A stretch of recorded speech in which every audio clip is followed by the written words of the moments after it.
Shalom, shalom. Alright. Look, let me get everything situated real quick.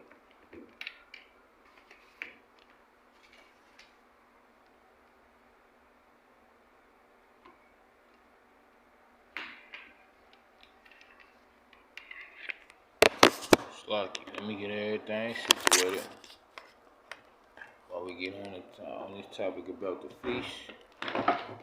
feast that we are in now and partaking in now, and the feast we are going to partake in.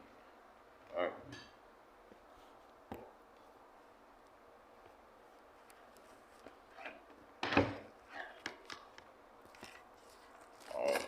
In the time of these afflictions, while Jacob's trouble is kicking off,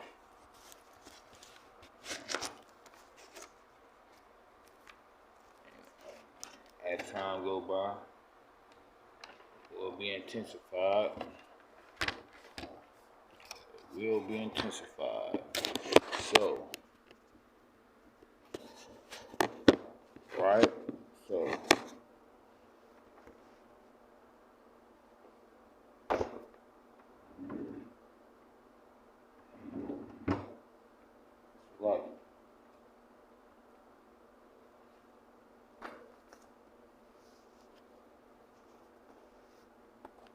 like, bear with me.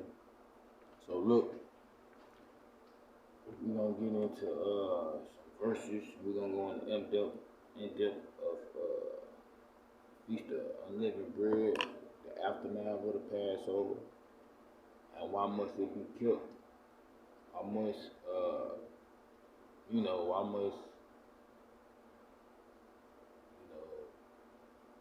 it must be observed permanently and be stored within your heart and upon the hearts of the next generations after you, or the families that of your bloodline, your family after you, be passed down, or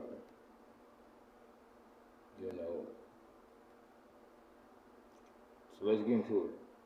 Exodus 12 and 15 through 20. Hold on. Let me get these scrolls.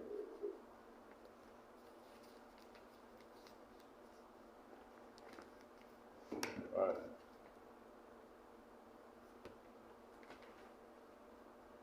Exodus 15 through 20. Alright. 7 days shall ye eat unleavened bread, even the first day ye shall put away leaven out of your houses. So that first day, it's gonna be like a preparation. Not a preparation, but it's gonna be like that's when you taking everything out your house. That's keeping living. It's keeping something that's in you. It's going within your temple. Anything that's hardening, because living is nothing but likewise as a rubble. So rubble to keep you hardened in spirit, mind, and heart. You know what I'm saying? See, all it is just purging. You taking the living out yourself, out of your vessel. It's just purging. So when you remove it from your house, that can mean physical and that can mean spiritual, meaning your temple, which is your body, the vessel, and it can mean within your house. That way it won't be of a temptation to re-enter into that. So look, okay, you shall put it away from away the living out of your houses.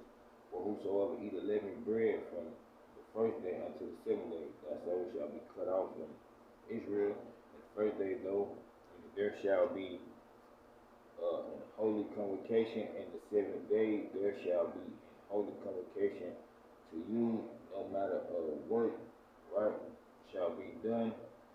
And then say that which every man must eat, that only may be done of you. And ye shall observe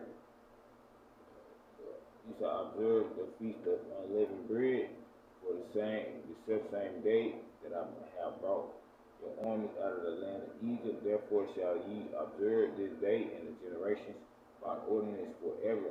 In the first month, on the 14th day of the month at evening, ye shall eat unleavened bread until the month at evening.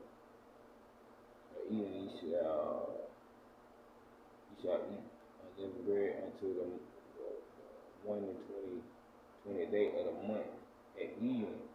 Right? 7 days there shall be no living found in your houses. For whosoever eateth that which is living, even that soul shall be cut off from the congregation of Israel, whether he be a stranger or born in the land.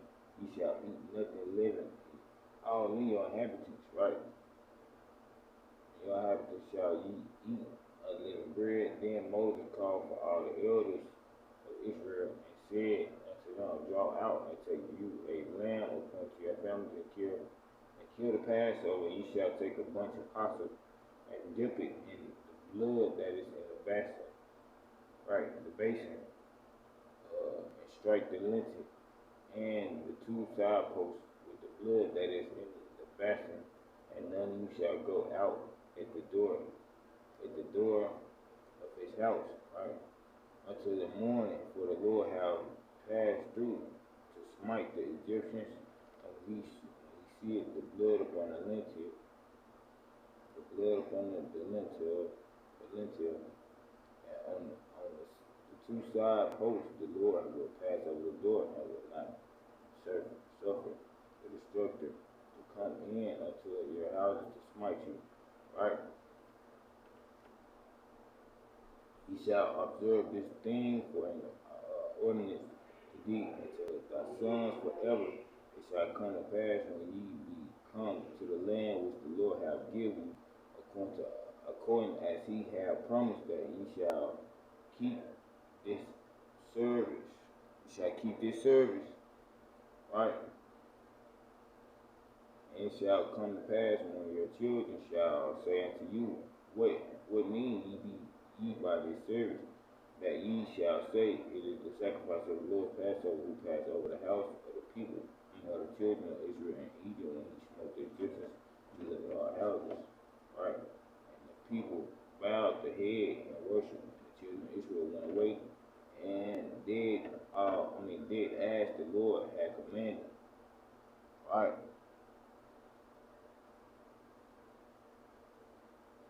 Did as the Lord commanded.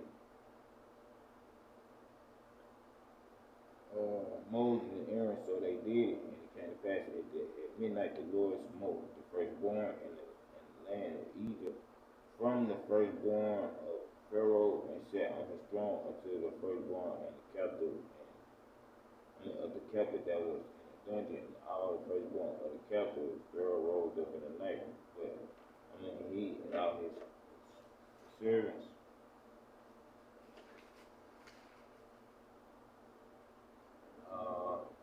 And all the Egyptians, and there were a great crime in Egypt, for there was not a house where there were not one dead. And he called for Moses and Aaron by night, right? By night, and said, rise up and get ye forth from among my people, both ye and children of Israel, and go and serve the Lord as ye have said. Also take your flocks and your herds, as ye have said, and be gone and bless me also. And the Egyptians were urgent upon the people, right? They might send them out of the land to haste, for they said, we be all dead men, right? Said we be all dead men, right? And the people took their dough before it was living. Their needing trophies, being bound up in their clothes upon their shoulders, right? On their shoulders, right? On their shoulders. And the children of Israel did according to the words of Moses, and they bought the Egyptian Jews of silver and gold and raiment, right? And the Lord how the Lord gave the people favor in the sight of the Egyptians, so that they lent unto them such things as they required. They spoiled the Egyptians. And they spoiled the Egyptians, right? And the children of Israel journeyed from Ramsey to Sukkot, right? Above 600,000 on foot. There were men beside children, and a mixed multitude went up, and also with them and flock, herds, even very much cattle, and they baked unleavened cakes, right? Of the dough, unleavened, right? For it was not unleavened. And they brought it up out of Egypt, right? Because they were thrust out of Egypt and carried not terror, neither had they prepared for themselves individuals, not sojourners, right?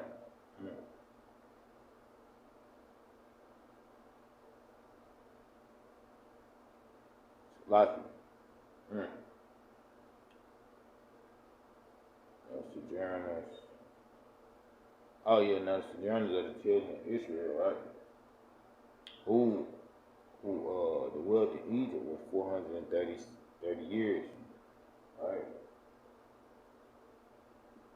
And it came to pass at the end of the 430 years, even the same seventh day, it came to pass, all the hosts of the Lord Yahweh went out from the land of Egypt. It is a night to be much observed unto the Lord for bringing them out of the land of Egypt.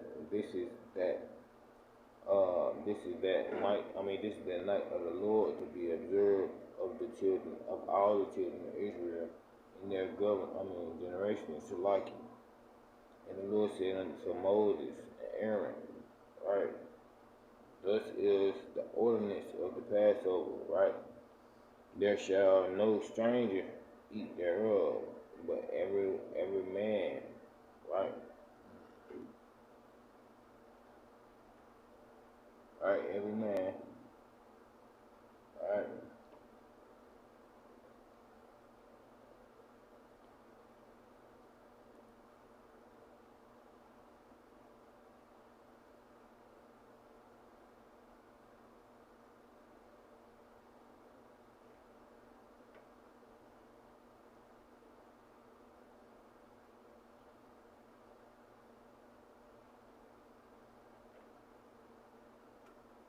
Right.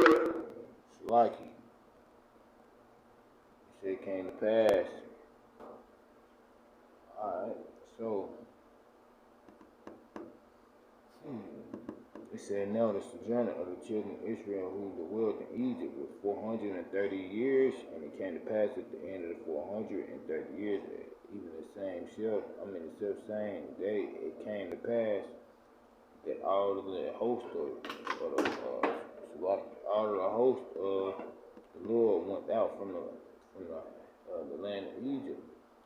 It is a night to be much observed unto the Lord for bringing them out of Egypt, the land of Egypt. This is the night of the Lord to be observed at all of the children of Israel and their generation. And the Lord said unto Moses and Aaron, this is the ordinance of the Passover. There shall no stranger eat thereof. Right.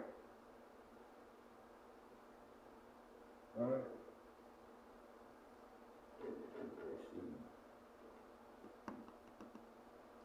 But every man's servant that is brought for money, when those have circumcised them, shall eat. Then shall he eat thereof, and the foreigner and the hired servant shall not eat thereof. In the house shall it be eaten. Thou shalt not carry forth out the flesh abroad of the house, neither shall he break a bone thereof. Okay, they just talking about. This right here is literally talking about the Passover before all this other, So, right.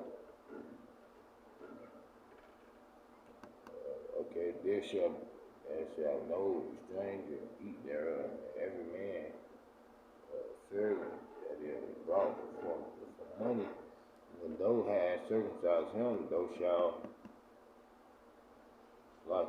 shalt not carry forth out the flesh abroad out of the house, neither shall ye break a bone thereof. So that's like law. You breaking a bone.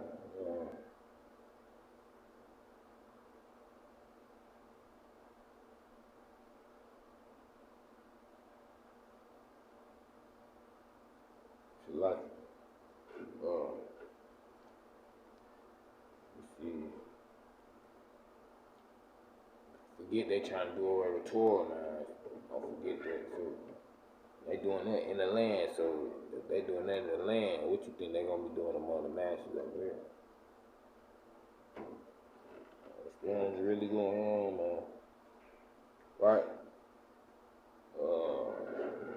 All the congregation of Israel shall keep it when they strangers shall sojourn with thee, and will keep the Passover of the Lord. Let all his meals be consecrated, and then let him come near and keep it. Right? Keep it. He shall be as one that is born in the land, for no uncircumcised person shall eat thereof, or law shall be to him which, or home warm, and today unto the strangers, sojourning among you. Thus did all the children of Israel as the Lord commanded Moses and Aaron. So did they. And it came to pass the same day that the Lord doing arming the children of Israel and the Lord of Edom by their armies. Lucky. And next thing we're gonna get is Exodus 12 and 39.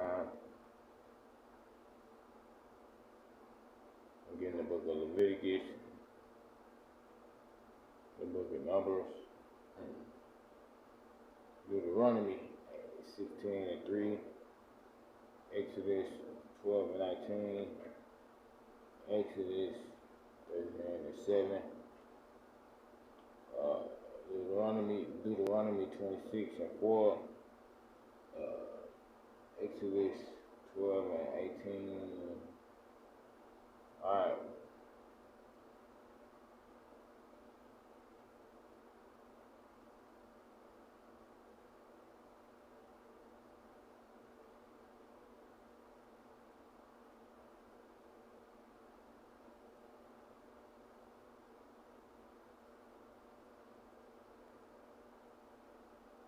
Alright, Slocky.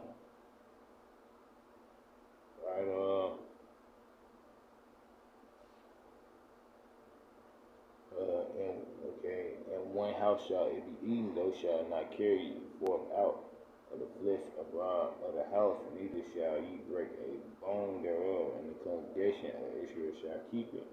And when a stranger shall sojourn, sojourn with thee, and will one keep the Passover? Not so like I already. I'm tripping, hold on.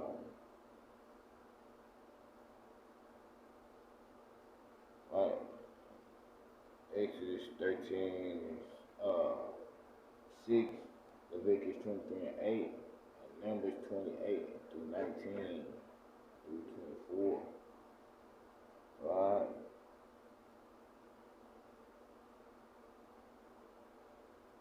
Right?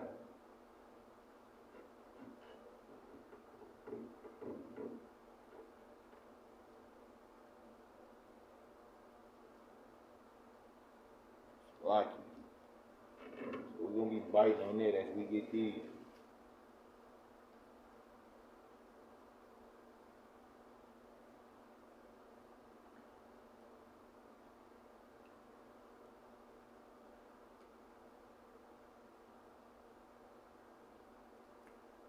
Alright.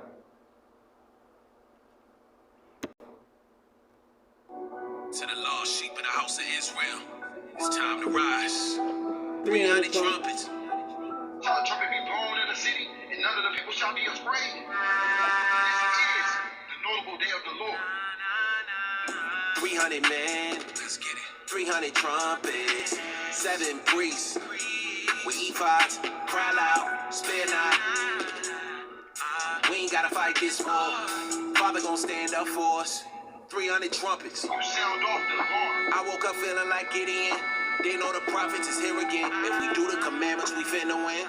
Jacob come back to the covenant. Scared for what? Surrounded by angels. I am not telling you don't get protection, but you really think a gun gon' save you. Michael is waiting. This is a spiritual war. Israel get on one accord. Check your pride at the door. Pride been holding us back for centuries. If we get sealed, he gon' give us abilities. I got this trumpet. Check my artillery. No, you can't see him, but I got some men with me. Let's go to war. 300 men. 300 trumpets, 7 priests, we ephods, cry loud, spare not. We ain't gotta fight this war. Father gon' stand up for us. 300 trumpets. Gabriel, Phanuel, Raphael, Michael. Blowing trumpets, it sound like a siren. Half an hour, a moment of silence. Go back to 4 winds, count the elect, seal them in their foreheads. 144,000, ancient of days. None can stand before him. You know that he gon' win. This is the moment. A trumpet is blown. I see hail and fire mingled with blood. The second angel is ready to blow again. Volcanoes erupt, seas turning to blood. This is a warning. Weeding the tares, sheep and the goats. Look around, you can see that we close to the harvest. And we about to go all in. It's too late to be falling. 300 trumpets, 300 men. 300 trumpets, 7 priests. We ephods, cry loud, spare not. We ain't gotta fight this war. Father gon' stand up for us. 300 trumpets, moving with judgment and mercy and faith. Glory to Abba, the son's on the way. We came on the boats of the United States. 400 years, still we remain. Time to take the chains off. We do this in the memory of Eleazar. If they in your face with the pork on the fork and they threaten you with death, would you eat it? Would you say no? Would you pass out? Would you remain calm? Ain't nothing changed. We under the same laws. They hid the map from us, thought we will remain lost. Give the Father the glory because it ain't ours.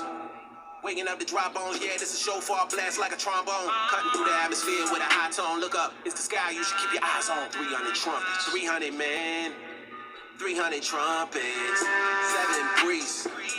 We ephods, cry loud, spare not.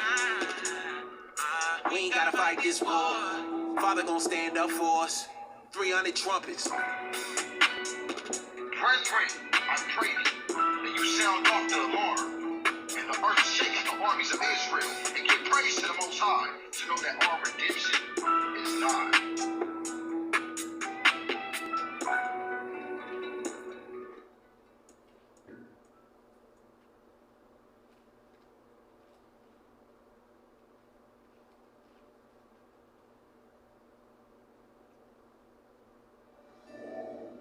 Grandpa, when I found the bird, I prayed, God, you made this poor little guy, so maybe you could help him out. Heart isn't beating, Sarah. Is that... Then I saw God standing on the other side of the lake. I always thought that you were kind of special. You see him? Who? God. Right. You saw God and then brought a dead bird back to life. No, I didn't. Sad, man.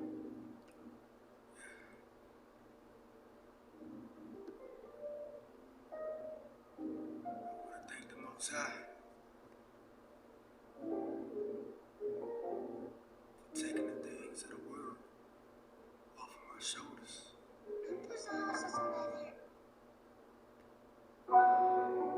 To the lost sheep and house of Israel, it's time to rise. 300 trumpets. Shall a trumpet be blown in the city, and none of the people shall be afraid? This is the notable day of the Lord. 300 men, let's get it. 300 trumpets, 7 priests. We ephods, cry loud, spare not. We ain't gotta fight this war. Father gon' stand up for us. 300 trumpets. You sound off the alarm. I woke up feeling like Gideon. They know the prophets is here again. If we do the commandments, we finna win. Jacob come back to the covenant. Scared for what? Surrounded by angels. I am not telling you don't get protection, but you really think a gun gon' save you. Michael is waiting. This is a spiritual war. Israel get on one accord. Check your pride at the door. Pride been holding us back for centuries. If we get sealed, they gon' give us abilities. I got this trumpet. Check my artillery. No, you can't see them, but I got some men with me. Let's go to war. 300 men, 300 trumpets, 7 priests. We ephods, cry loud, spare not. We ain't gotta fight this war. Father gon' stand up for us. 300 trumpets. Gabriel, Phanuel, Raphael, Michael. Blowing trumpets, it sound like a siren. Half an hour, a moment of silence. Go back to 4 winds, count the elect, seal them in their foreheads. 144,000, ancient in days. None can stand before him. You know that he gon' win. This is the moment. A trumpet is blown. I see hail and fire mingled with blood. The second angel is ready to blow again. Volcanoes erupt, seas turning to blood. This is a warning. Wheat and the tares, sheep and the goats. Look around, you can see that we close to the harvest. And we about to go all in. It's too late to be falling. 300 trumpets, 300 men, 300 trumpets, 7 priests. We ephods, cry loud, spare not. We ain't gotta fight this war. Father gon' stand up for us. 300 trumpets, moving with judgment and mercy and faith. Glory to Abba, the Son's on the way. We came on the boats of the United States. 400 years, still we remain. Time to take the chains off. We do this in the memory of Eleazar. If they in your face with the pork on the fork and they threaten you with death, would you eat it? Would you say nah? Would you pass out? Would you remain calm? Ain't nothing changed. We under the same laws. They hit the map from us, thought we will remain lost. Give the Father the glory because it ain't ours. Waking up the dry bones, yeah, this is shofar blast like a trombone. Cutting through the atmosphere with a high tone. Look up, it's the sky, you should keep your eyes on. 300 trumpets, 300 men, 300 trumpets, 7 priests. We ephods, cry loud, spare not. We ain't gotta fight this war. Father gon' stand up for us. 300 trumpets. Brethren, I pray that you sound off the alarm. And the earth shakes the armies of Israel, and give praise to the Most High to know that our redemption is nigh.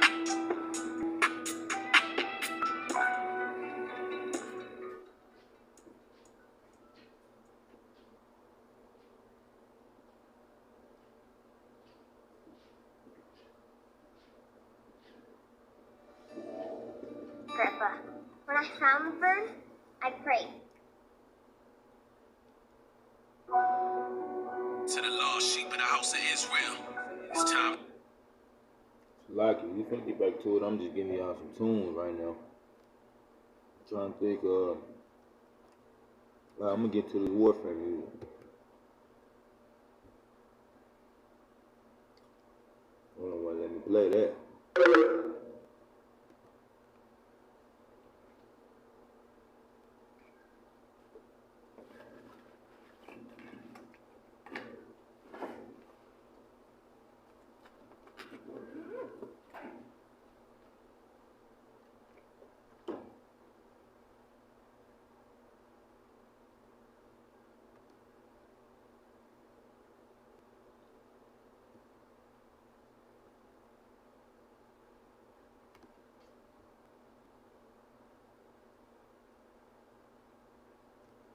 Got y'all, hold on. Oh my God, man. Yeah. I say it over and over again. Yeah, I was talking to my eye. In times, he was ready to give up. You know what I'm saying? Wow. With that being said, like, come on, you gotta keep pushing, bro. We right at the end. You gonna give up now? You gonna go back to the world? It's bad time. Come on, man. Yeah. Keep going. Keep praying. Study hard for yourself. Yeah. You've been praying for me. I can tell. Yeah. I felt the boost of virtue out of nowhere. Keep going. Keep praying. Study hard for yourself. Yeah. You've been praying for me. I can tell. Yeah. I can tell. Look, the greatest story ever told. The scriptures open doors that never close. Free my people, when will they let us go? Only our Father in heaven knows. He multiplied the curses sevenfold. His power is great and terrible. He's a consuming fire, this fervent heat. Zeal caught me, then it occurred to me. A wise man await his turn to speak. The goal is to live eternally. His grace is free and his word is free. Free of charge. The Holy Spirit ain't about currency. Yeah. And I'm not for sale, you can't purchase me. Look, do you preach the gospel offline? Or do you only do this virtually? I can't judge you, let your light shine for the world to see. Keep going, you encourage me. There was a point in time where I had no knowledge of self, no understanding. I didn't know what a precept was. I didn't know that I was a child of the Most High. All I saw was violence, neglect, hate, anger, envy. All praise to the Most High. He woke me up. It's truth now, and I can love my people. What should I say to my brothers? What should I say to my sisters? I ain't reading enough. I used to stay in the scriptures. It's like I got reader's block. I need the Savior's assistance. Wait, I got an idea. I should paint you a picture. Listen, imagine being there when Christ raised the dead. Amongst a crowd of witnesses, he breaking bread. 5,000 hungry souls and they were fed. Or when he told the crippled man, get up and take his bed. He's at the temple now. We should go there. Oh yeah, I just want to hear him talk a couple minutes. Maybe I can get healed if I touch his fringes. Or he can speak a word for my servant who's under sickness. Wait, is that a light up on that mountaintop? Hold up, I see Moses and Elijah with him. I'm bugging out, I see a cloud appearing. This my beloved son and you got to hear him. I ain't got the answers, I just fast and pray. I hope that helped you out if you were sad today. Anything can happen if you have some faith. Higher bar will walk, that's all I had to say.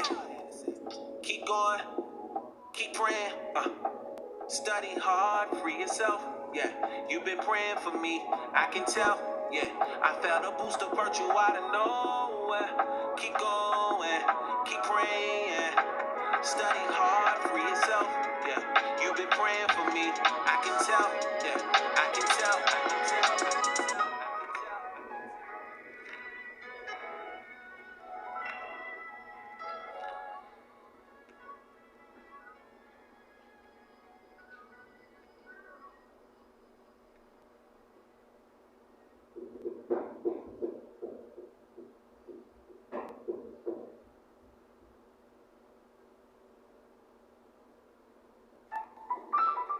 The thing that's different about a Verbo vacation home, you always have the whole place to yourself.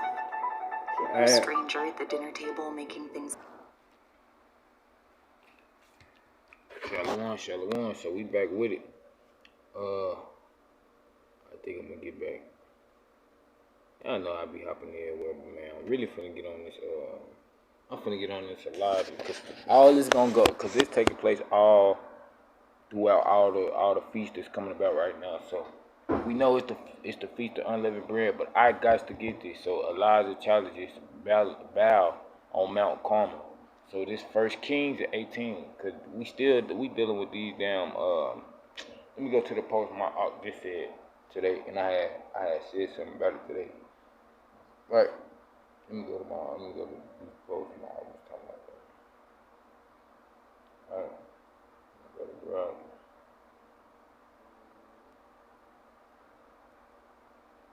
All right.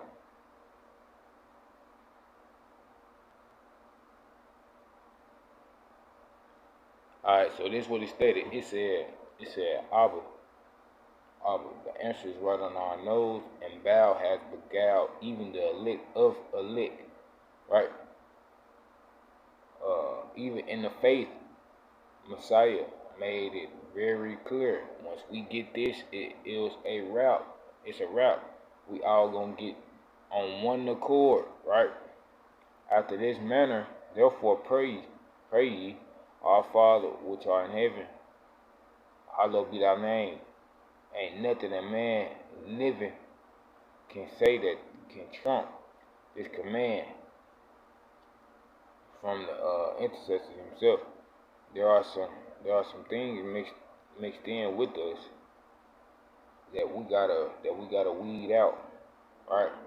This is the season of revealing whose names are we really calling on. So now that when I read this morning, that veered me to think, okay, Elijah and the Baal, when he was dealing with the Baal worshippers, right? And I'm still thinking about the two witnesses, right? So when he was like, man, that last part, he said he was like, there are some things mixed in with us that we gotta weed out. This is a season of revealing whose names are we really calling on, right? All right.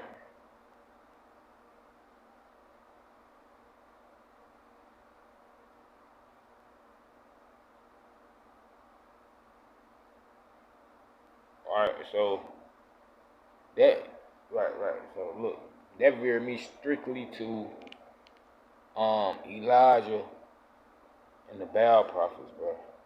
I'm gonna get there too.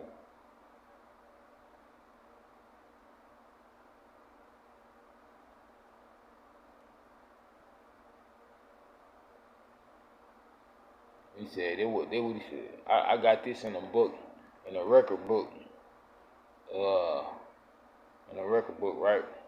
So it said, behold, I will send you Elijah, the prophet, before the coming of the great and dreadful day of the Lord. He shall turn the hearts of the fathers to the children, right? And the heart of the children to the fathers, lest I come and smite the earth with a curse, right? So we know that and this other record book I got is called Doctrines and Covenant, right? And the lesson I'm on, the session I'm on, this was that it said, and extract from the word of the angel, right? While in the house of a prophet's father, right? On the evening, except Slaki, I'm gonna get past it. Alright, so it was talking about a historian who had made the record that is now before the world, and it compared to the book of Malachi, right? So Elijah is to reveal the priesthood. Promises of the Father are planted in the hearts of the children. He said, behold, I will reveal unto you the priesthood by the hand of Elijah the prophet before the coming of the dreadful day. He shall plant in the hearts of the children the promises made to the fathers, and the hearts of the children shall be turned to their fathers. If it were not so, the whole world would be utterly wasted as coming. So look.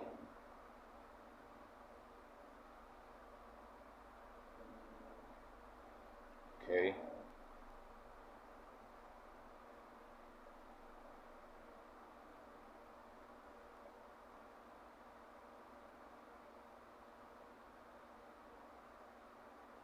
Like,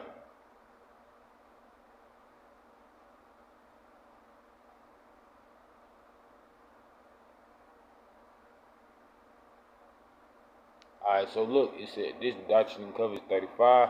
Though I bless, for those shall do things, behold, though was sent forth, even as John, to prepare the way before me, and before Elijah should come, and thou knewest it not.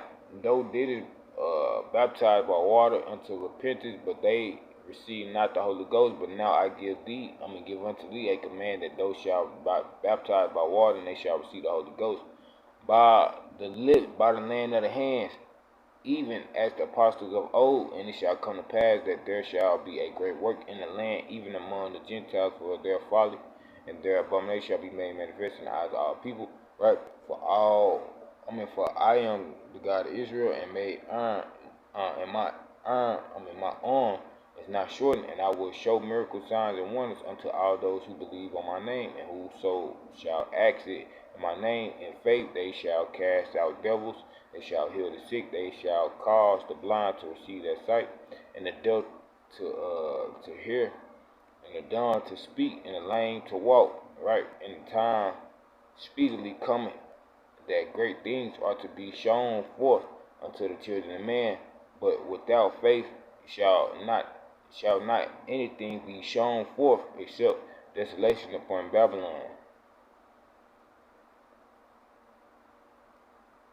It said without faith itself, shown itself, the only thing that's gonna be showed is desolation which is upon Babylon, which we see in desolation now. The same which has made all nations drink of the wine of the wrath of her fornication, and there are none that do it good except those who are ready to receive the fullness of my gospel, which I have sent forth unto the generation. Wherefore I call upon the weak things of the earth / world, those who are unlearned and despised, right, to thrash the nations by the power of my spirit, right, and their arm shall be my arm, and I will be their shield and their buckler, and I will gird up their loins, and they shall fight manfully for me, and their enemies shall be under their foot, and I will let fall the sword in their behalf. By the fire of my indignation will I preserve them, and the poor and the meek shall have the gospel preached unto them, and they shall be looking forth for the time of my coming, for it is not at hand, and they shall learn the parable of the fig tree, for even now, already summer is now, right? For I have sent forth the fullness of my gospel by the hand of my servant Joseph, and in weakness have I blessed him, and I have given Shalaki. I have given unto him the keys of the mystery of those things which have been sealed, even those which were from the foundation of the world, and the things which shall come from this time until the time of my coming, if he abide in me, and if not, another will I plant it in his stead. Wherefore watch over him that his faith fail not, and it shall be given by the Comforter, Holy Ghost, that knoweth all things. A commandment I give unto thee, that thou shalt write for him, and the scripture shall be given, even as they are in my own bosom, to the salvation of my own elect. For they will hear. Nah, Slaki, we're gonna go straight to this, bro. We're gonna straight get into it. We gotta get Baal, bro. We gotta see what they talking about concerning Baal, bro.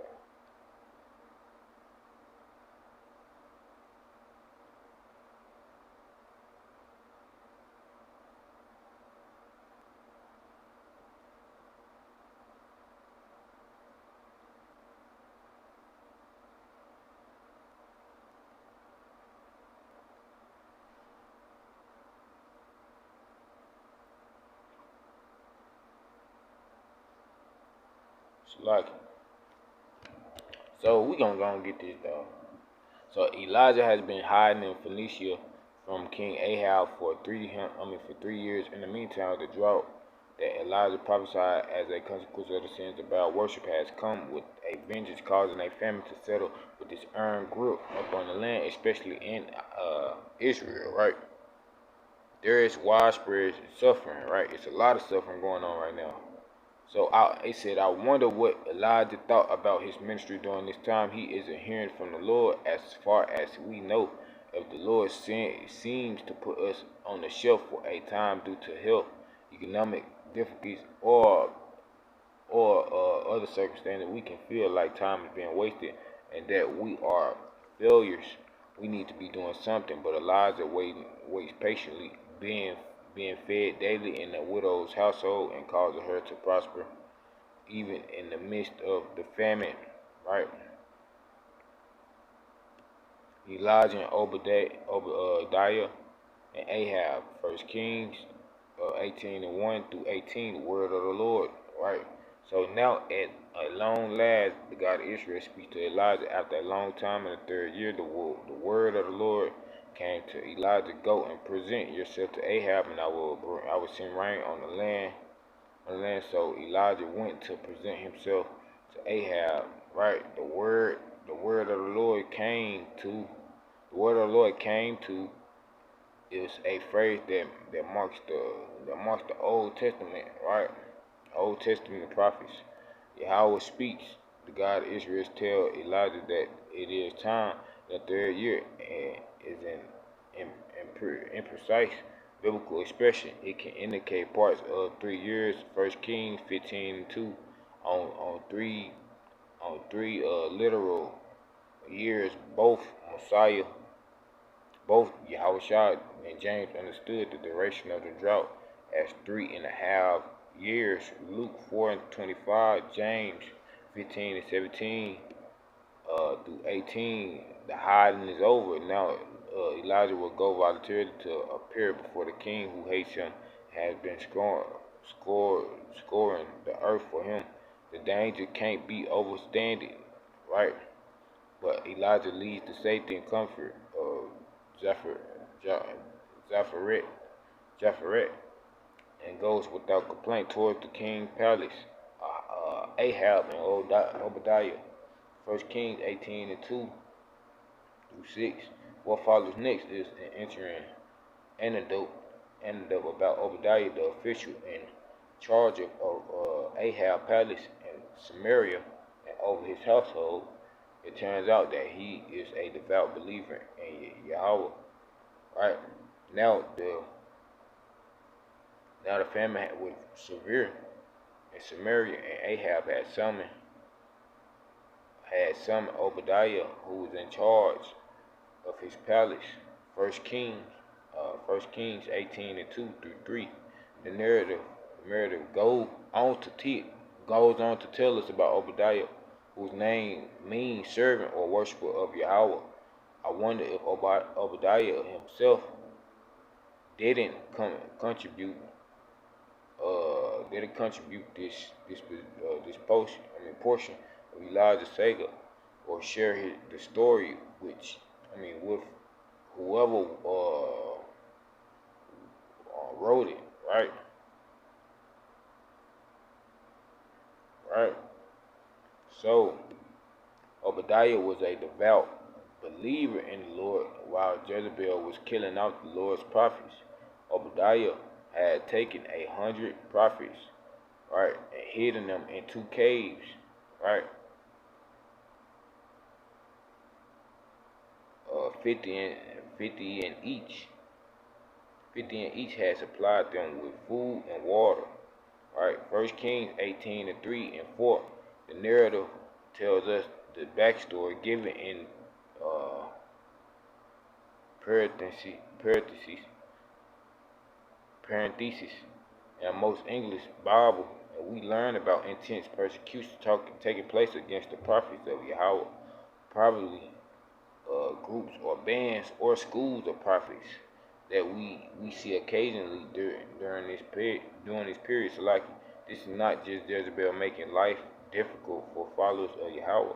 She is killing whatever prophets she can find. This is a life and death struggle for the so-called the religion dominance of Baal worship, right, in Israel, right. To be able to support 100 men gives us an indication of Obadiah's wealth and importance in the kingdom, as well as his courage, right, in the face of mortal danger with this degree of civil disobedience, right. It is surprising that Ahab and his chief palace official are the ones out looking for grassy areas as the famine continues. I would expect Ahab to have many servants at this command. Nevertheless, Ahab personally organizes the search, right? Right? Ahab had said to Obadiah, go through the land to all the springs and valleys. Go through the land to all the springs and valleys. Maybe we can find some grass to keep the horses and mules alive, so we will not have to kill any other animals. So they divided the land that were to cover. They were to cover Ahab going in. Ahab going in one direction and Obadiah in another. 1 Kings 18:5 through 6. If he finds in pasture land, let the kingdom will Salaki. Ahab will take it for his own animals as a matter of national security. No doubt, Elijah East Obadiah Obadiah, it's like in 1 Kings 18:7 through 15, right? Right, so while they were out searching, Elijah just happens to meet her or him, or you know, as Obadiah was walking along, Elijah met him. Obadiah recognized him, bowed down to the ground, and said, "Is it really you, my Lord Elijah?" Yes, he replied, "Go tell your master. Go tell your master, Elijah is here." 1 King 18:7 and 8, right? Obadiah knows Elijah. His prostration before him is a sign of his reference for this man of God, the God of Israel. But Obadiah is suspicious that he won't actually appear before the king and leave Obadiah to suffer Ahab's wrath. Right? So what have I done wrong? Asked Obadiah, that you are handed the servant over to Ahab to put to death. As surely as the Lord your God lives, there is not a nation or kingdom where my master has not sent someone to look for you. And whenever a nation or kingdom claim you are not there, he made them swear and they could not find you. But now you tell me to go to my master and say Elijah is here. I do not know. I don't know where the Spirit of the Lord may carry you when I leave you. If I go and tell Ahab he doesn't find you, uh, he will kill me. Yet I, your servant, will have worshipped the Lord since my youth. All right. 1 King 18:9 through 12. Obadiah, as a believer in Yahweh, already feels insecure in his position in the palace. Now he is afraid that Elijah won't appear before Ahab after all, and he will be held criminally negligent when they are angry, right? Absolute monarchs are known to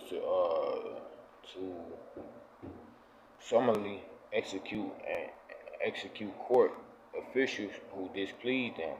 We also learned that Elijah has not been paranoid. Ahab has indeed sought him both in Israel and all the surrounding nations. 1 Kings 18:10, but the Spirit of the Lord has carried him away to a place where he couldn't be found. Obadiah is afraid that will happen again. Ahab is Elijah's arch enemy. For Elijah to appear before him might be seen a suicide.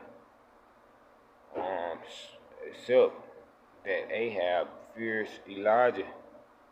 Elijah's God, the God of Israel, and he's desperate to see the famine lifted. Okay, Jezebel seeks to kill Yahweh prophets. Right? One indication of the danger Obadiah faces is Jezebel, who is aggressively seeking to destroy Yahweh influence in Israel.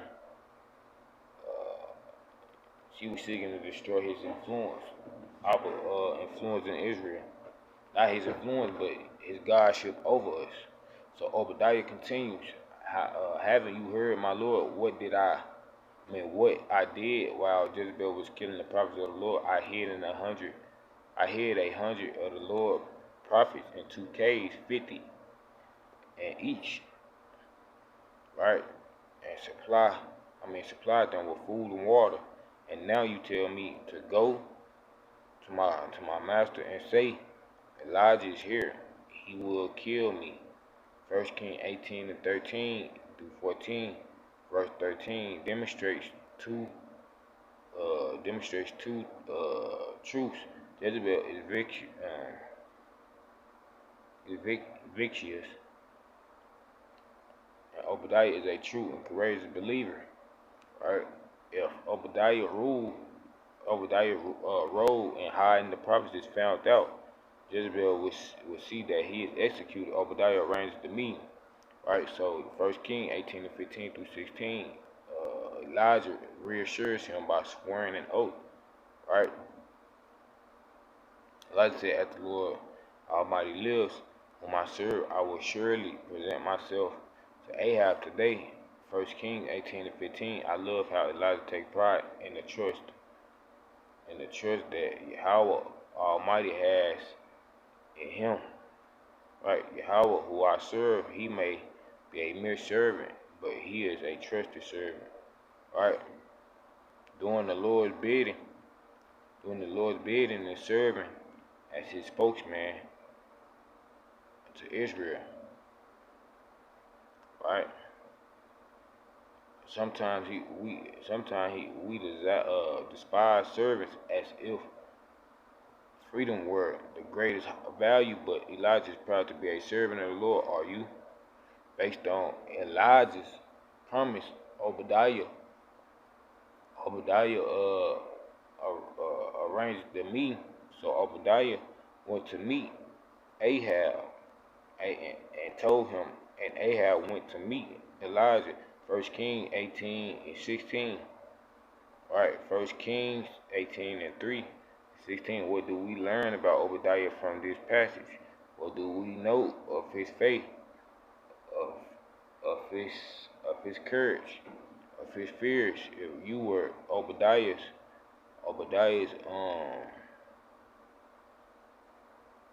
you were Obadiah's if you were in Obadiah's system, I mean not system but situation, how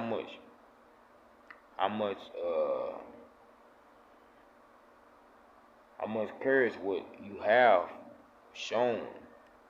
Okay. Contest on Mount Carmel. 1 King. Alright, 1 Kings 18-17-46. Troubler of Israel. Elijah and Ahab began by verbally circling around each other, exchanging barbs. When he saw Elijah, he said to him, "Is that you troubler of Israel?" He said, Ahab called Elijah the troubler of Israel. The root word means to stir up, disturb, trouble. The affliction of this drought and the famine is all your fault, Elijah. It is almost predictable when an evil man is confronted with his sins that he will accuse his opponent of the very same thing. But of course, it is an Elijah who has brought affliction to faithless Israel. Now you get what you heard what he said. He said faithless Israel. So it's like that only stems back, to the disobedience among the congregation of Israel and Judah. He said it isn't Elijah who has brought affliction to the faithless Israel. Right? For one, it's these wicked ass kings. First off. Then it's the disobedience. It's all these wicked ass practices and these wicked all these different worships among us that we use, right? And then it said, it is Ahaz himself. Now Elijah calls out Ahaz, calls out his life. He said, "I have not made trouble for Israel." Elijah replied, "But you and your father's family have. You have abandoned the Lord's commands and have followed Baals." Right? 1 King 18:18. Ahab and his father Omri before him are guilty of two offenses against the Lord: abandoning Yahweh commands, or the covenant that the God of Israel had made with his people contained in the 12. Israel's king have turned away, disregarded, and acted as if the Lord's word is irrelevant. Now only that Ahab is permitting his wife to kill Yahweh remaining representatives, the prophet. She is the zealous impetus, but he is carrying it out, right? So following the second sin, the second iniquity and offense is the Baals, following the Baals. It is one thing to abandon Yahweh. It is another to actively embrace in the opposite in the country where God. Baal, follow here, follow here has the sense of to follow in a theological sense, to adhere to Baal, his values and his worship. As you may recall from lesson 1.1, Baal is the regional god of fertility and rain. See that? See that? Fertility and rain. Because a lot of times I would be saying, oh, I ain't finna give y'all no rain, or and this finna happen, and cattle finna die and all the livestock. You know, he'll get to saying that, and then next thing you know, we be saying rain. Next thing you know, and around that same time, we'll get to hearing, we'll get to getting brothers who bringing that out. And then next thing you know, we get to having rain. And then every time it rain, it be raining extra hard. It be raining like something like a catastrophic event. Like I'll be like, bro. Or what is, but we're gonna get back to it. It said, what is concert? Asherah. Images of Baal and Asherah, or Astarte. Astarte. Alright, so we back with it, man.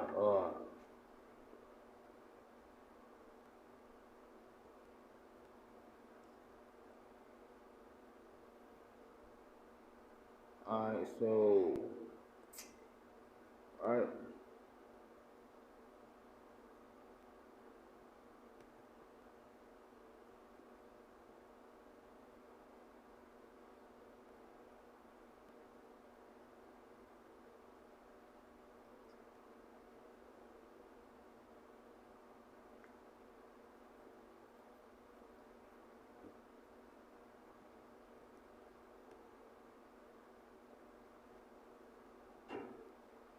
We finna get into it, man. So now, right, we're gonna get to this 5G apocalypse. We're gonna go from the feast to warfare to judgment to parables, back to the feast, back to all the appointed time. You feel me? So let's get into it. Right? So 5G apocalypse, the extinction event, how to protect with 5G reso tone shields. This is dealing with direct energy / alacrity / frequency, weaponry, whatever, however you want to put it. But it's all directed. So look, connection between spraying our skies with heavy metals and chemtrails and 5G technology. So like here you have it. It's focused. The connection between spraying our skies with heavy metal as a part of the global geoengineering program at 5G technology. This is a mass surveillance system. They can trick. Not can trick, but can trace and track anyone anywhere with this technology. Additionally, it's equipped with beamforming technologies, which allows it to basically lock onto targets, right? A focused beam electromagnetic wave to that target, right? So look, right? 5G target acquirement system, battlefield interrogation, phased array, small cells, LEDs, masquerading radar system. It's important to understand what the 5G is doing and what they say is doing. 5G technology can cook your eyes like eggs in the World War II, right? Directed energy weapons, control management systems, right? Target acquired isolation frequencies. You all need to understand that. You all need to understand this are the military weapons. These are Antonius frequencies, smart technologies, secret militarized armaments and residential technology, right? RFID chips, meaning radio frequency identified tags. Ooh. You gotta bind those. We gotta bind that. We gotta bind it up, man. So look, radio frequency identity tags, right? Economic and biological terrorism. If you garners nothing more than that, which what you need to know is microwave radiation for sure, chemtrails and geoengineering, artificial intelligence as a proxy with massive memo technology,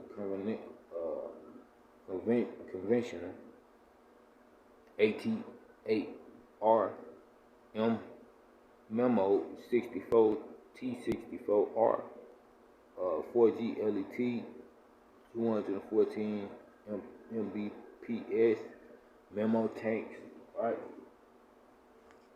Memo tanks, massive in and massive out, health hazard, and the existential threat to people and the planet.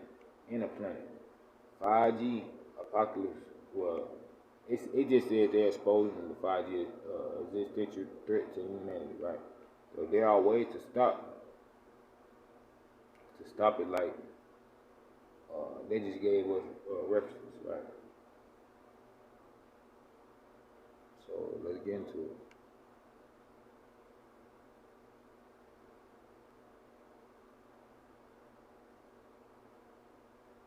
All right.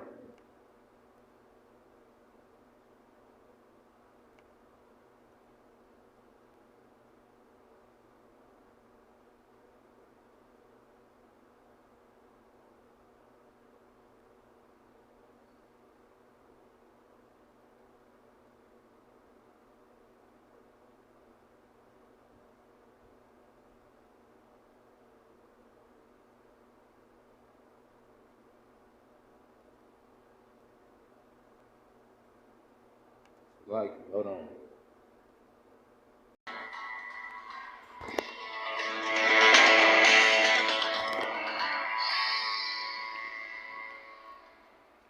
Hey, shalom everyone, this is Dr. Durr. I'd like to welcome you back to the Wake Up Yasharel channel. Today's lesson is Daily Scriptural Prescription, DSP number 15. The topic is Hear, O Yasharel. To hear in Hebrew means Shema, means to listen intently with... Like, we back with it.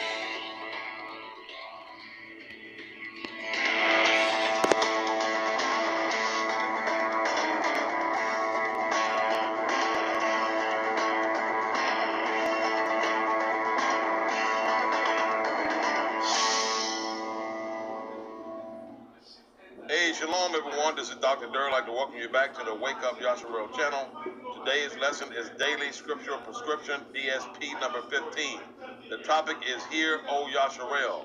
To hear in Hebrew means Shema, means to listen intently, with willingness, anticipation, and readiness to do what is heard. That's why Yah said to Moshe, tell him, Hear, O Yasharel. Hear. You need to hear and be obedient to what you have heard. We are living in times now that the awakening is upon us, and we have awakened. Yah said that his people would wake up in the land of their captivity and begin to keep the commandments and the Torah, to do the precepts, and begin to follow Yah with an obedient heart like we have never done before. What Yah is doing when he says, Hear, O Yasharel, he's telling us we need to go back to that place when it comes down to operating in the Torah and commandments of Yah and begin to walk in them daily. Yah is expecting us when we wake up to go hard after him, to learn of him. That's why he say, Hear, O Yasharel. That's why he's telling you today, during this awakening moment, that we need to get back to these commandments. We need to get back to the Torah. We need to get back to keeping the precepts. Yah is waiting on us. We need to hear this word that I'm about to read, Deuteronomy 6, 1 through 15, the word that Yahuwah gave to Moshe when Moshe went up into the mountain to talk to Yah, and Yah gave him the Torah, and he gave him the commandments, and he told him to give this to the people and tell them this is what I expect of them. You have to understand, when Moshe sprinkled that blood upon us, we entered into a strong covenant. a blood covenant with Yahuwah, even though it was the blood of an animal. At that moment, that's what Yahuwah was utilizing to seal the deal and seal the contract. So now we are in contract, and you see what that got us into when we failed to obey and we went into disobedient mode and began to operate outside of what Yah told us to do. We ended up in slavery. Look at these captivities we have been in because of stiff-neckedness, hard-headedness, and disobedience. We have gone into captivity after captivity because we have been chosen by Yah to be the carrier of his statutes, his judgments, his commandments, his Torah to the world. And we failed to stay in the right place with Yah, and now Yah is calling us back to do so. Let's go to the book of Deuteronomy, the 6th chapter, starting at the first verse. Deuteronomy 6 and 1. And it reads, Now these are the commandments, the statutes, and the judgments which Yahuwah Elohim commanded to teach you, that you might do them in the land whither ye go to possess it, that ye might fear Yahuwah Elohim, to guard all his statutes and commandments. And his commandments. You hear that? His statutes and his commandments, which I command you and your sons and your sons' sons all the days of your life, that your days may be prolonged. Notice what y'all said. When I give this to you, you need to keep this all the days of your life. Not every other day. All the days of your life mean every day, every moment, every minute, every second, every year. Are you hearing me? All the way to the time you leave this earth, you need to keep it all the days of your life. He did not get rid of the commandments. He did not get rid of his Torah as these lawless people are teaching. That Yah say, I'm Yahuwah, Malachi 3 and 6, and I change not. I'm not changing. Therefore, you sons of Jacob are not consumed. Okay, go to the 3rd verse. Hear, therefore, he said it again. He's telling us to hear, Shema, O Yasharel, and guard to do it, that it may be well with you, and that you may increase mightily. If you do this, it's going to be well with you, and you're going to increase mightily. We got to get back to doing it so we can increase mightily. It'll be well with us, as Yahuwah Elohim of your fathers has promised you, in a land that flows with milk and honey. Now this is the one that starts out the 4th verse, where they call it the Shema. Starting here is when everything gets intense for us. When Yah is saying, now I'm going to press this into you. It's time for you to do your assignment. It's time for you to carry it out. Here it is, Deuteronomy, the 6th chapter, starting at the 4th verse. Hear, O Yasharel, Yahuwah Eloheinu. Yahuwah is one. He is the one and only Elohim. There is no other Elohims. There never will be other Elohims. Are you hearing me? They are all fake, fictitious, and phony, and made out of wood and stone.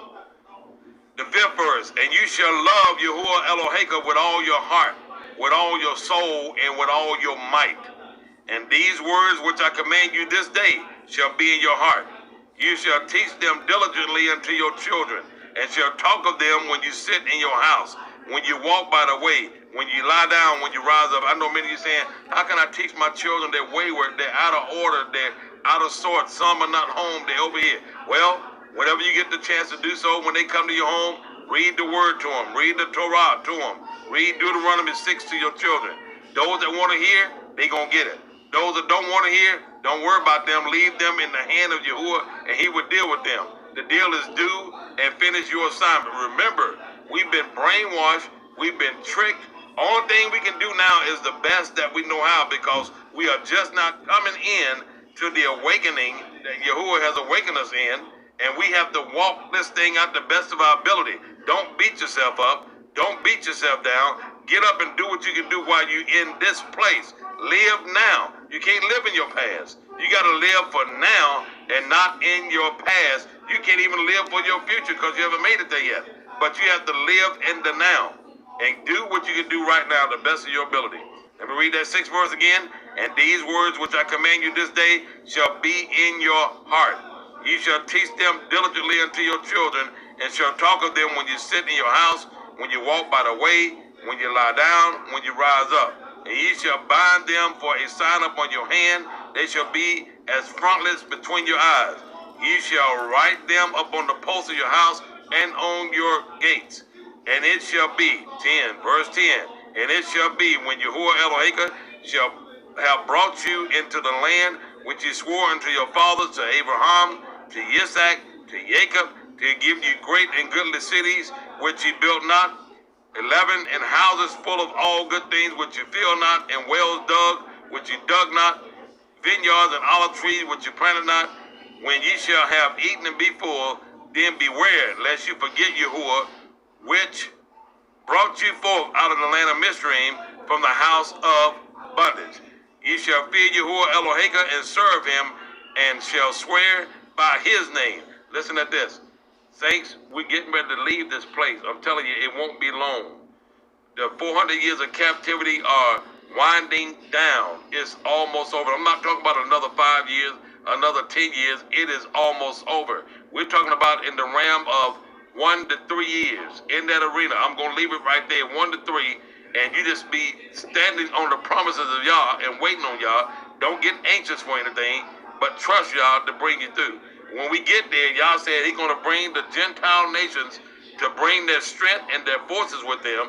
They're going to build your homes. They're going to build our cities. They're going to build our dwelling places. We're going to go home with our substance, with our wealth, with our gold, with our silver. We're going to go home and enter back into that same covenant that we're practicing right now to keep in the land of our captivity. We're going to go back home, get our training through the 3.5 years of wilderness, and we're going to be able to, after that training, we're not going to go into Jerusalem without the training.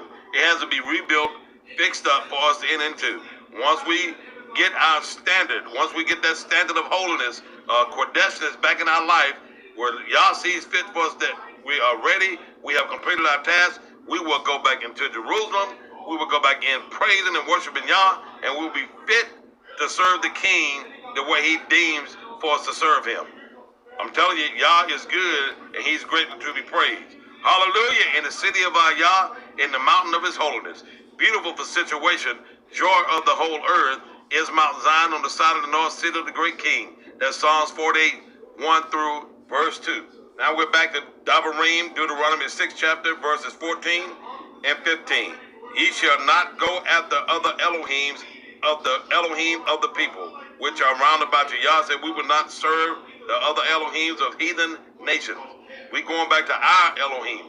Hallelujah. He's one. Yahuwah Elohim. 15. For Yahuwah Elohim is a jealous El among you, lest the anger of Yahuwah Elohim be kindled against you and destroy you from off the face of the earth. See, I'm telling you right now, Yah will use heathens to destroy us off the face of the earth. See, many people say, well, I thought Yah was going to do it. He will do it, but he'll use them enemies to do it, to wear you out, to take us out. So we need to wake up and get back into doing our Father's business, get back to serving him in spirit and in truth. Look, I'm glad that Yahuwah has wakened us up. And so this is why I say to you today, in daily scripture prescription, hear, O Yasharel, and live. Shalom.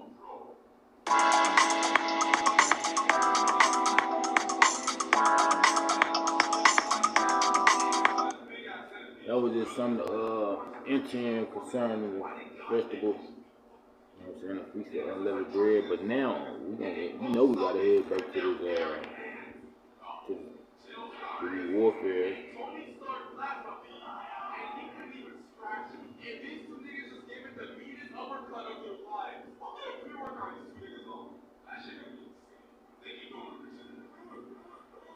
All right.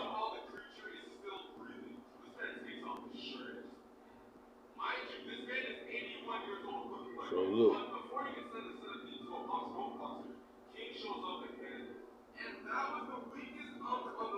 Now, I mean, when I do get back into the scripture, it's going to be strictly concerning sword, famine, and plague, limitations, in the book of Lamentations, which I really been into. Like,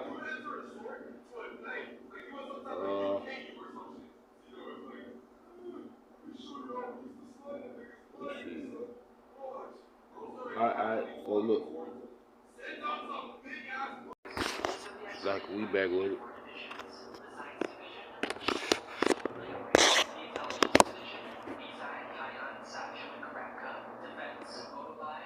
Alright, so we gonna get into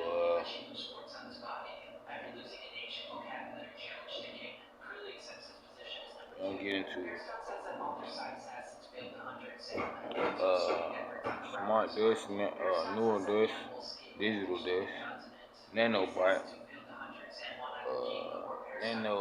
nanoprobe, nanorobots, nano mics, right? Smart grids.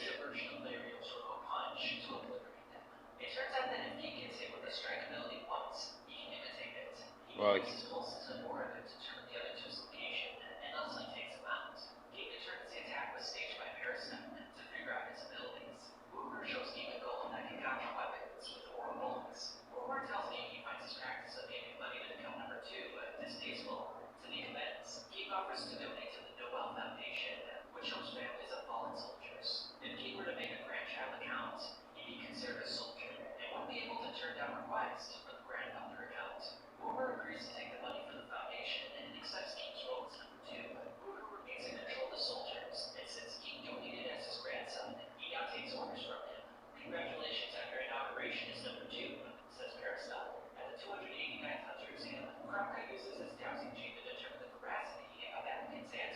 Okay, we're gonna get on nanoprobe.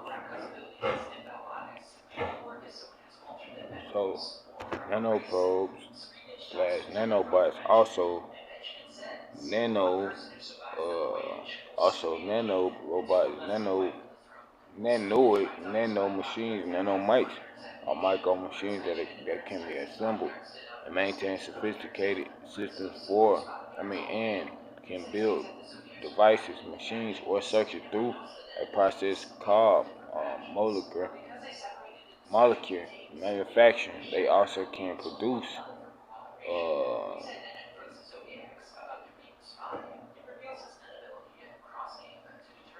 alright. See, through a process called molecular manufacturing. Okay, they also can produce copies of the self through self-replication. What happens now? Right now, there is ongoing bioengineer of the whole humanity without your permission or any public uh, discussion driven by officials, right? Misuse technology is driven by egocentric conscience, right? Directed weapons, mind control, like concerning direct energy weapons, concerning laser, machine, Project Bluebeam, holograph in the sky, 5G satellites, LRAD, Medusa, smart grid, but people are not smarter. Why? 5G microwave radiation killed all biological life quickly. This is not smart at all, at any means, but we have smart technologies, phones, smart watch, smart meters, smart dust, smart pills, smart streets, smart cities, smart communities, smart environments, smart communities, smart environment, smart cars, smart driving, smart cards, smart patches, smart kids, smart kings, not kings, but smart skin, smart borders, smart pavements, smart growth, smart planet, and the people don't look smarter at why. Right.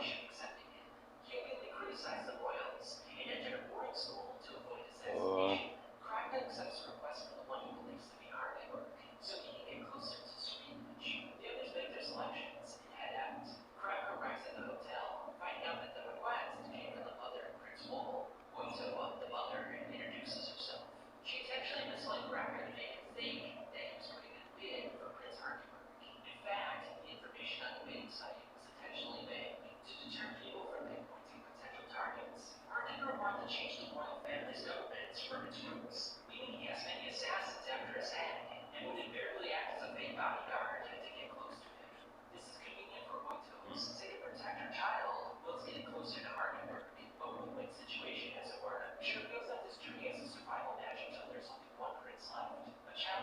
Okay, so nanotech, neuromorphic computing, right?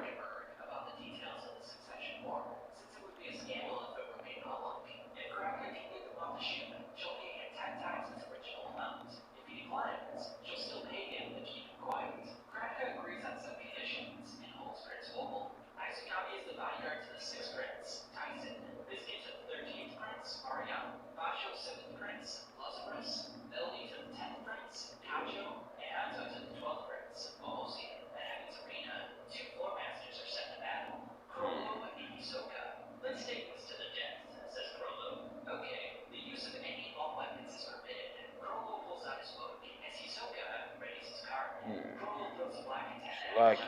Feel like it.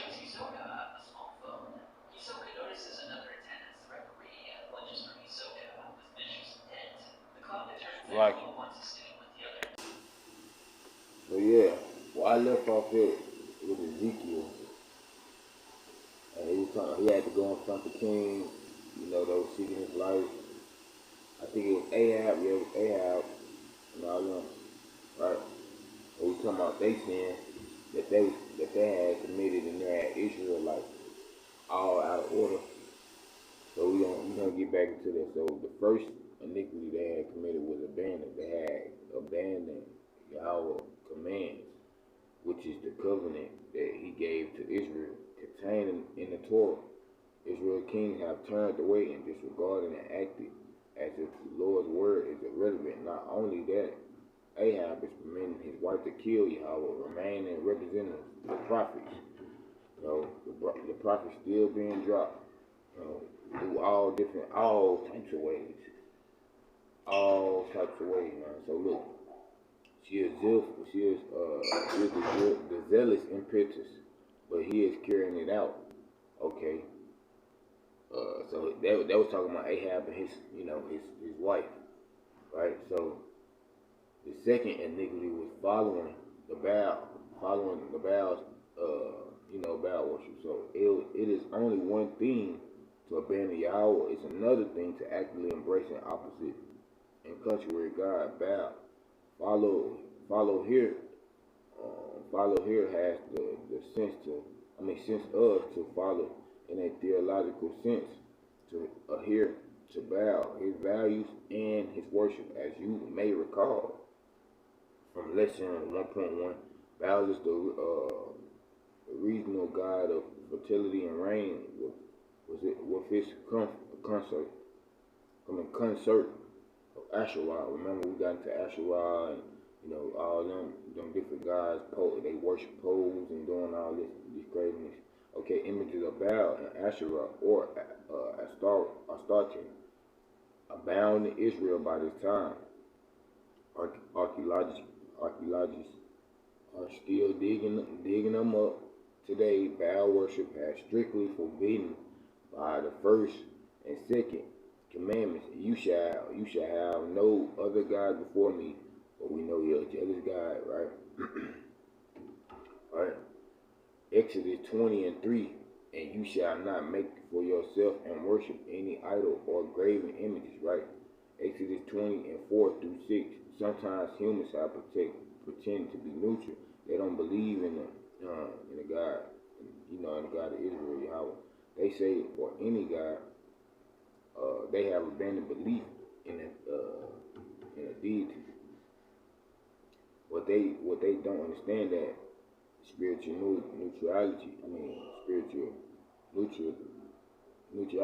is impossible. You are either in the river of the God of Israel, moved by his pull on your life, or you are dragged by the powerful current of the world, right?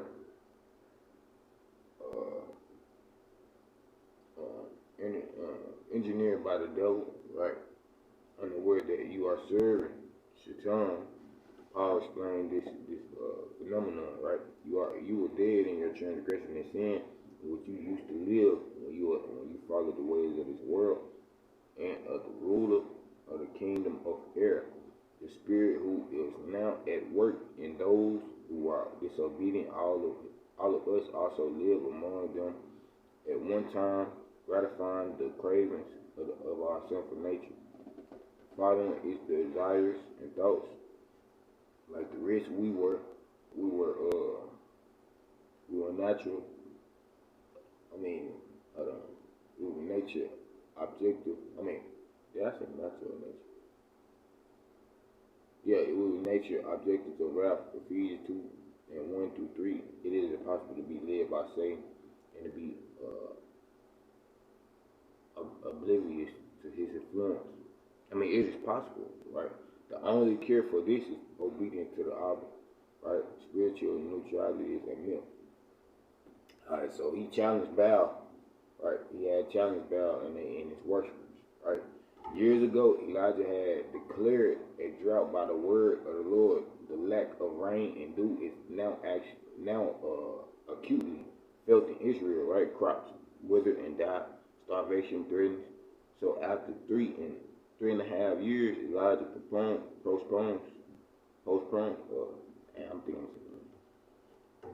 proposes to like a contest between Baal to support God.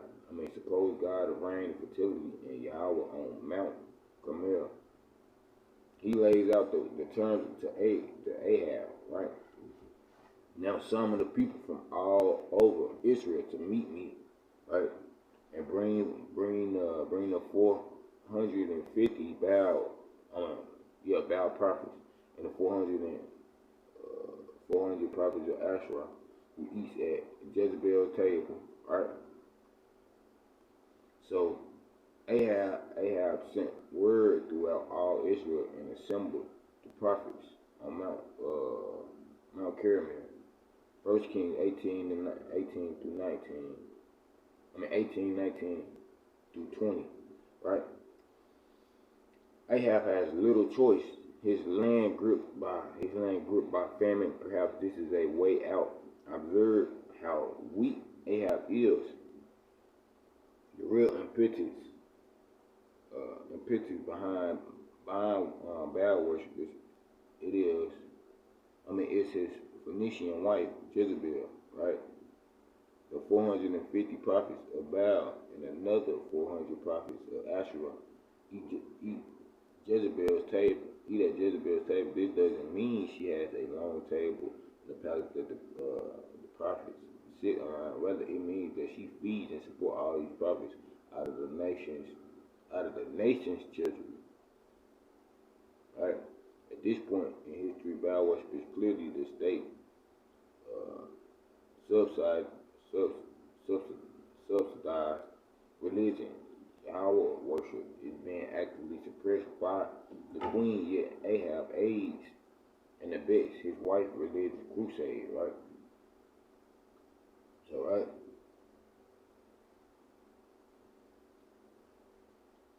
So look, Mount Carmel is a coastal mountain, right? Range about 24 miles long, visible from a great distance. It begins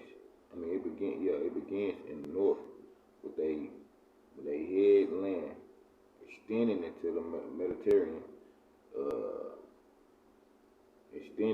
the Mediterranean Sea just west of present-day Haifa, right? The Kishon River, the present-day New Naira Maquata, right? Runs along the northeastern flank of the mountain, right? We said perhaps the prophets of Yahweh that Obadiah is feeding or hiding in this area. 1 King 18 and 4 and 13, we don't know, right? Exactly where on the mountain the confrontation with the prophets of Baal take place. We're not sure, but Carmel submit, right? Is where Elijah and his servant go to look for rain at the end of the confrontation, right? Right, so Mount Carmel has doubtless been a place of Baal worship as a high place. This there was also an abandoned altar to Yahweh there, right? So it could be considered common ground for the contest between Yahweh and Baal, and that's what we kind of like seeing right now. You got the brothers who still partaking in the work of the idol, and then you got just Baal worship in the mix. Remember, my uncle had just said it the other day. He was like, man, we got some stuff in the mixer we gotta weed out. Literally, like, bro, we got some stuff in the mixers, that we have to weed out because it's all type of. There's a lot of things that's in the mixer, bro. That's of Baal worship, and that's of other different types of worship. We gotta weed that out, bro. You know, so.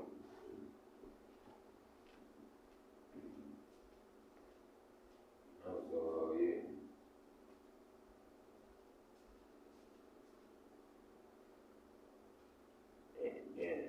And now, bro, as you seeing now, everything, like, bro, you gotta understand, everything that we seeing now, even from the smallest pet peeve, bro, everything we seeing now is like, man, it's really like, you gonna really pretty much see everything. Like now, everything revelating, bro. Everything is revelating. Everything is revealing. For real, like we in revelation, bro. Everything revealing. Every worship people worshiping, all that they doing, bro, it's gonna reveal itself. We gotta know that. Every worship, that it's gonna reveal itself too.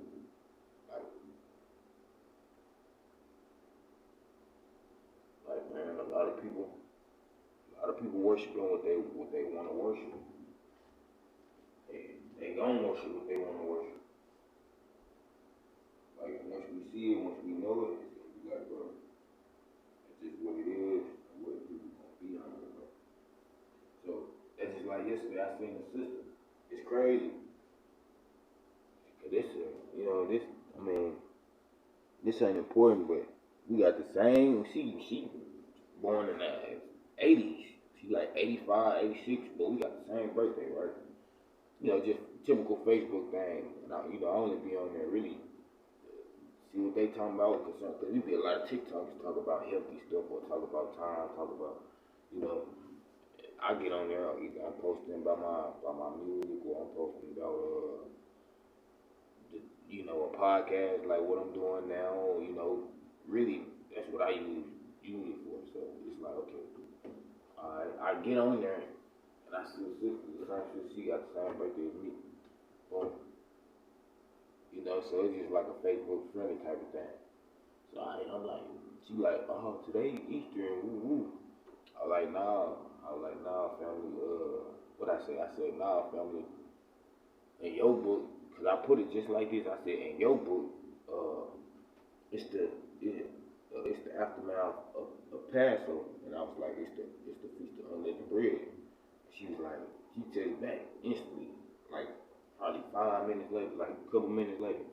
She was like, no, it's Easter, it's Sunday fun day, and I'm like, huh? I'm like, brother, you tell your people, and it's in their book. Like I made sure, like I said it in a certain way where it's like, okay, it's in your book, But you can tell that a lot of people was brought up on certain customs, and they ain't gonna let them go. Like once you bro, that's the thing about it. Some people, they'll find out, and they probably been knew, but they just didn't know how to go about it because they were scared that people go, oh, they were gonna say something. But you got some people who will go through the motions and be like, yeah, man, that ain't bullets. Then you got some people they'll still be on that to work. They'll be like, okay, I know this, but I'm still gonna just do this. We got those brothers and sisters who will continue to do that. So that's just like the back and forth. See, that's two different worships. See, right now it's the feast of unleavened bread, but then you got Easter in the mix. You have Easter in the mix, right? Like, and it's still the Feast of Unleavened Bread. Like, that's depending on how you, how you count on your calendar, because it might be a different day for you.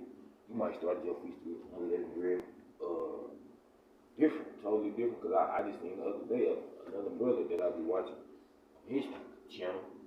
He just had his Passover. So his days probably he probably count. His days different. Everybody ain't gonna be on the same tempo on their calendar. So it's like, okay, boom. But it be crazy, bro. Like for real though, man. It get crazy too. It get crazy for sure. It get crazy, man. So yeah, like I said, yeah, it's like it's waving the two options, man. And then right now you understand it's still that split. It's that split for sure, like the wheat tear, the goat, the sheep, and then you got Yahweh, and then you got Baal, you got Molech, then you got Asherah, you got Ishtar, and then you got all these other different guys, so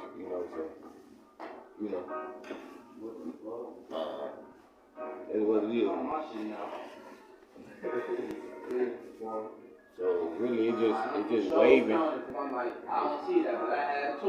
It's just waving. It's really just waving to two decisions. It's only one you can pick though. So it's like, the work's gonna show itself though. That's the thing about it. The work's gonna show itself. The work's gonna show itself. But look, we gonna get back to it. So, what they say. Let me see. So exactly where on the mountain, the confrontation with the like we back with it. So now we in between where it's just two. It's two sides. It's more than one concept to these two sides. It's Baal, Yahweh, the Abba, the Heavenly Father. Then you got sheep and goat, wheat and tare. That's all it's about right now in the hour, bro. Obedience, disobedience, integrity, no integrity, morals, no morals, discipline, no discipline. All that. Same concepts for the two same, But look, Elijah's word, Ahab had some of the people and the prophets of Baal and Asherah to the site, and Elijah is clearly in charge. He begins by confronting the people faithlessness. Elijah went before the people and said, "How long will ye waver between two opinions? If the Lord is God, the God of Israel, follow him. But if Baal is God, follow him." So he's saying, he like, man, pick who you gonna be for, bro. Really.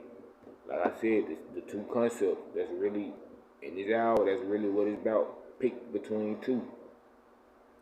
Pick between two. You only can pick between two, man. So, ain't no, man. Nah, bro. Ain't no wave in between. Ain't none of that. So, Elijah went before the people. He said, but the people said nothing. 1 Kings 18:21. Wavered, go limping, halt. Translate a verb meaning to be lame, limp. It isn't that they don't believe in Yahweh. They do, but they also believe in Baal and can't seem to make up their minds. They are like a lame man who can't take firm strides in one direction. And that's what, man, that's on us. That's really on us. Like, I ain't gonna say me, but cause now it's like, we can't wait. We can't, disregard the simple fact that we have been on that same side of the fence. Now we ain't even trying to stand close to the fence. So it's like, that ain't even, no type of way to walk around about us, me and my brothers on this side, or on this path, on this route. Cause the side I'm on is in the middle, and that's straight and narrow. It ain't the middle or the left and the right. No, I'm talking about the middle, the only straight and narrow. That's what I'm walking on. That's what I'm seeking. He said, seek the ancient path, and that's what I'm seeking. So you can say all day, oh man, you gotta pick a side. Nah, bro, it ain't that. It just you know what side you for, and it ain't for some of this country word to Abba. Abba, in his word, he never said pick a side. He just said go straight and narrow. So that's what I'm on. I ain't gonna don't never let nobody steal. Cause even the same people who be saying that, they still be waving between two sides. So you ever ask me that, I'm gonna be like, bro, I would never say go this side or go that side. He say go straight and narrow. So that's what I'm on. I ain't finna, oh, I'm on this side, I'm on it. No, bro, I'm on straight and narrow, so I won't get caught on no side. Nigga, I'm on the straight and narrow already, bro. That's how I'm trying to move, and that's what I'm trying to make be my lively routine. That's what it is with me. So it's like, it ain't no, oh, you on this side, and oh, bro, you good. Nah, bro, this ain't that, bro. Like, I'm on the straight and narrow. I'm only trying to be the straight and narrow, man. But I got a tune for y'all. I want y'all to kick back on, man. Tune for y'all real quick. It's called Inspiration. Alright.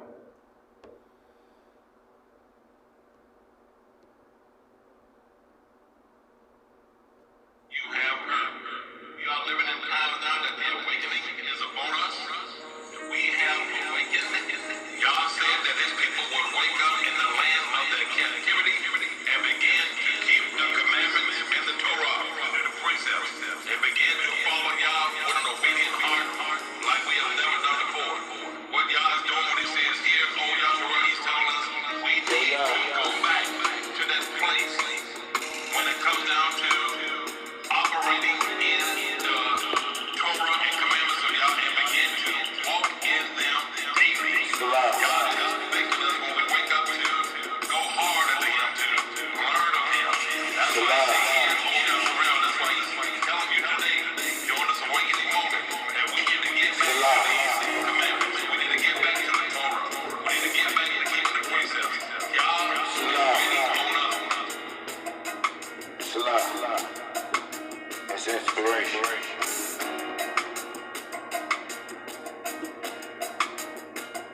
Here you go, Israel. It's right here. So I ain't gonna give y'all the whole, I ain't gonna give that whole thing. But yeah, man, it's that two concept, bro. Which one of these was Chance's big? He not in yours now. What is 50? Oh, yeah.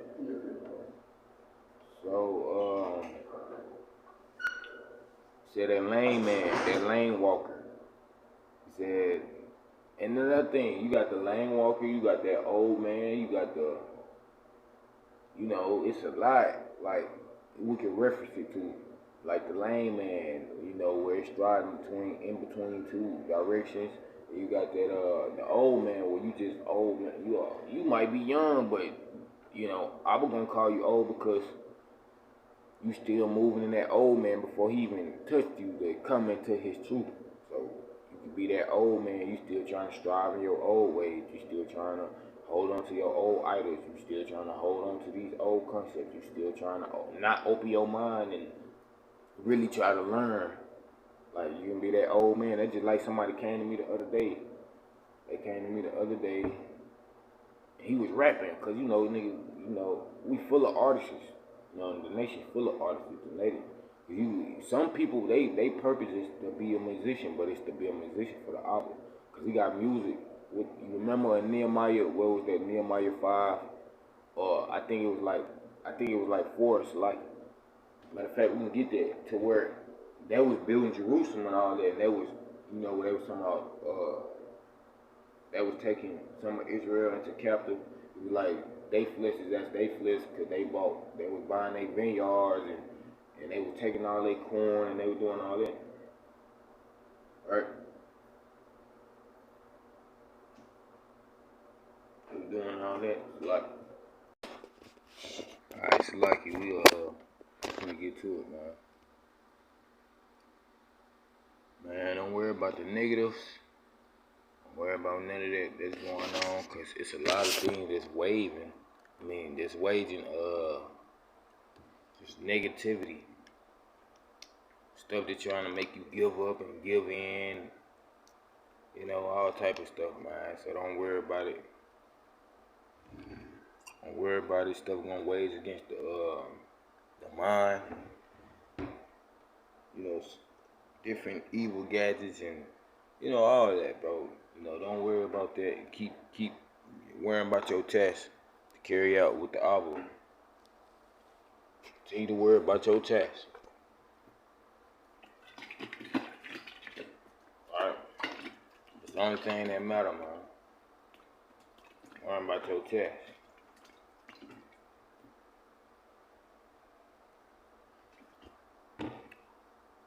Worrying about your test, man. You gotta understand how Israel do too. They want a certain king or a certain person that they like that they can use as they personal Messiah. Right?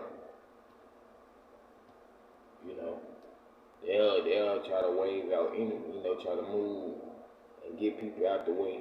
Anybody, he can probably know, you know what I'm saying, actually try to be in them, actually trying to do the world, the word will of Abba. What he's speaking in his word, he trying to do that. He or she trying to do that. And then you got that worldly ruler that'll come in and he don't even care about it because he just want the money. They just like the accolades. You know what I'm saying? They just like what they can get from this certain person while he reigning. And they might be in all these idols and they already got oaths.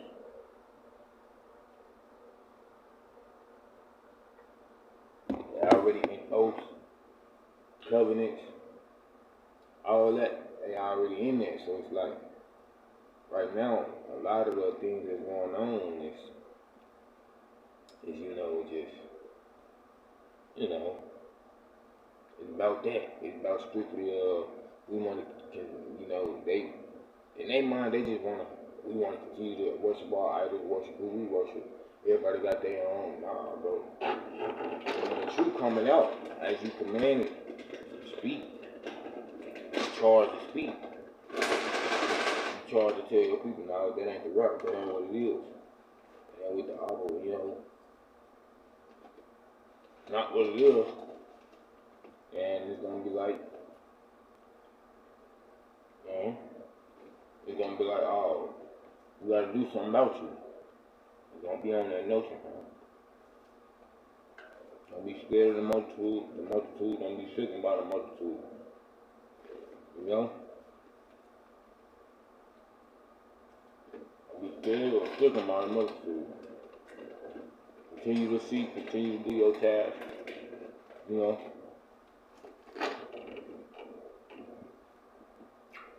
Continue to do what you gotta do.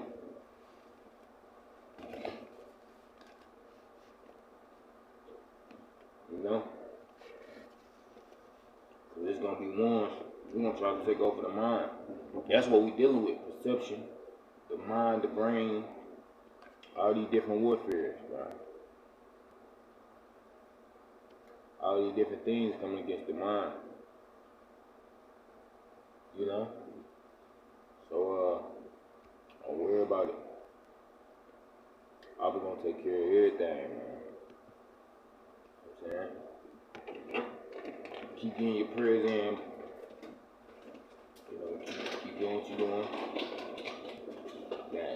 That you know is either almost or,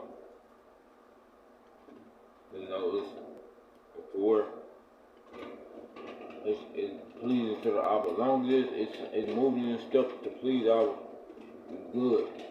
As long as it's moving in steps of, you know,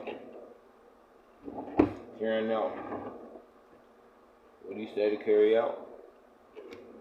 Charged to do what he told you to charge. You know what you charged to do. It's all good.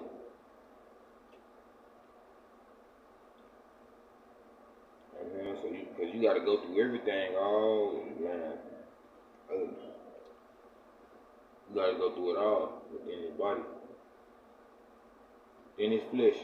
You gotta go through it all, bro.